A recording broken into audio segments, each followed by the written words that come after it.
In the Zoroastrian faith, death has always been more than the end of a human life. It is seen as a spiritual test, a moment when purity and impurity collide. According to ancient belief, when a person dies, their body becomes polluted by dark forces, stripped of the divine spark that once gave it life.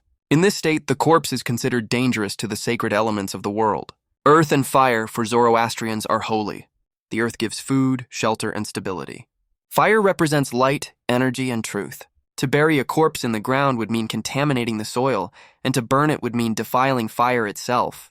Faced with this challenge, Zoroastrians developed one of the most unique and powerful funeral practices in human history, the creation of the Towers of Silence, known as dakma.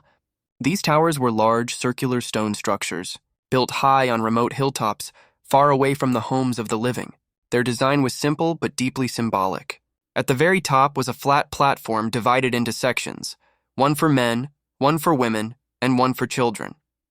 When a member of the community passed away, their body was carefully carried to the tower and placed in its designated section.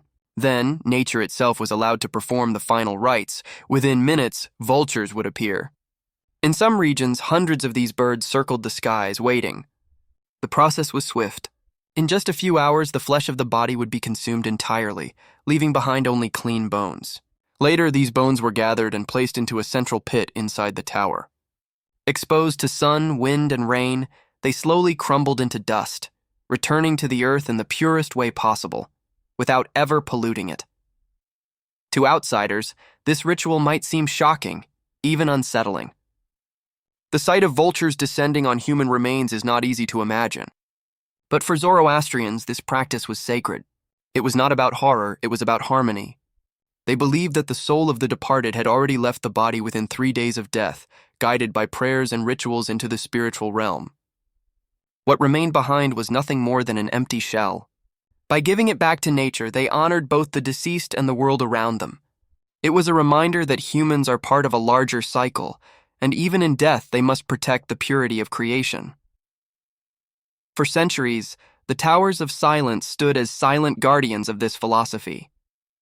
They were not hidden graveyards or burning pyres. They were open-air sanctuaries where the relationship between life, death, and nature played out under the endless sky. Communities saw them not as grim places, but as holy grounds, where the final duty of life was fulfilled with dignity. But as the modern world expanded, challenges arose. Cities grew, population spread, and towers that were once isolated found themselves surrounded by urban life. At the same time, vulture populations across South Asia began to collapse due to poisoning and habitat loss. With fewer vultures, the sacred cycle was broken. Bodies no longer disappeared within hours, creating health risks and forcing communities to rethink their practices. Governments introduced laws restricting traditional methods, and many Zoroastrians had no choice but to turn to alternatives such as cremation or sealed burials, methods once unthinkable in their faith. Yet, in parts of India and Iran, some towers of silence still stand. A few are still in use, though under stricter conditions. Most are now silent monuments of a fading tradition. Weathered by time, surrounded by modern buildings, they serve as haunting reminders of an ancient worldview, one that saw death not as pollution, but as a return to the natural order. They tell a story of a people who believed that even in their final moments, human beings must live in balance with the elements, giving back to the earth without ever harming it. The Towers of Silence are more than just historical structures. They are windows into a philosophy of life and death that is rare in today's world.